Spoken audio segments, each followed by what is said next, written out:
से काले कपड़े पहनकर हाथों में लठ पत्थर जलती हुई मसालें पेट्रोल बम और बंदूकें पकड़कर एक झटके में उनके 23 वर्षों की मेहनत को हम पढ़े लिखे मूर्खों ने मिट्टी में मिला डाला तथा समिति वाले चंद मूर्खों के बहकाव में आकर मीडिया के माध्यम से गुंडों वाली पोशाक और हरकतें करके उनके नाम और ज्ञान की दुनिया के सामने धज्जियां उड़ा डाली, जिनमें से एक मूर्ख उस समय मैं स्वयं भी था। चूंकि परमात्मा ने कलयुग की इस बिचली पीढ़ी को मोक्ष के लिए चुना था और उनका वचन है कि यदि मर्यादा में रही तो असंख्य आत्माओं को सतलोक लेकर जाऊंगा। अतः उस दयालु परमात्मा की दयालुता तो देखिए। सतलोक आश्रम मैनेजमेंट के षड्यंत्र में फंसे हम नादानों की इस महाभूल को सुधारने के लिए उसने हमें पुनः भूल सुधार का एक और मौका दिया, और वह दूसरा मौका था कांड के दूसरे ही दिन मीडिया के माध्यम से उनका साक्षात बयान देना।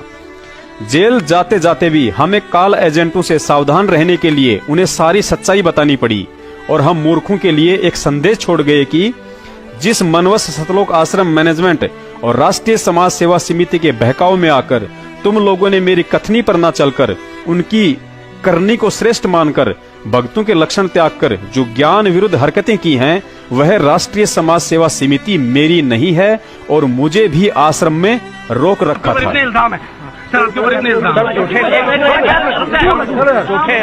झूठे कैसे हैं आपके ऊपर? आपके गुंडे इतने खड़े थे वहाँ पे, हजारों आदमी हरियाणा पुलिस से मेरे रीते राष्ट्रीय समाज सेवा समिति नहीं तो आपकी समिति है। अरे आपकी तो है कि आप बिल्कुल सही है, लेकिन कोर्ट को गुमराह कहीं न कहीं किया गया। ये कहा जाता रहा कि आप अस्वस्थ है जिसकी वजह से कोर्ट में पेश नहीं हो पाई। अब स्वस्थ हो गया, मैं पहले बीमार था। रामपाल जी, आपकी जो बेल एप्लीकेशन थी वो भी अब रिजेक्ट कर दी गई है, जो 2008 में आपको बेल मिली थी कोर्ट की तरफ से, उसके बारे में क्या कहना है? धन्यवाद। जो पूरा विवाद हुआ उसमें 6 लोगों की जान गई, तो आपको कोई अफसोस है उस बात का?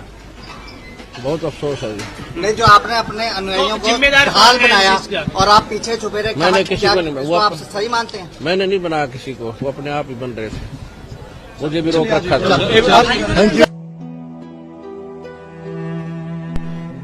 इस वीडियो में यदि आपने ध्यान से सुना हो तो मीडिया वाले ने पूछा कि आश्रम के बाहर जो आपके इतने गुंडे खड़े थे, तो सतगुरुदेव जी ने साफ साफ कहा है कि वे मेरे नहीं थे, राष्ट्रीय समाज सेवा समिति के थे, और वह समिति मेरी नहीं है।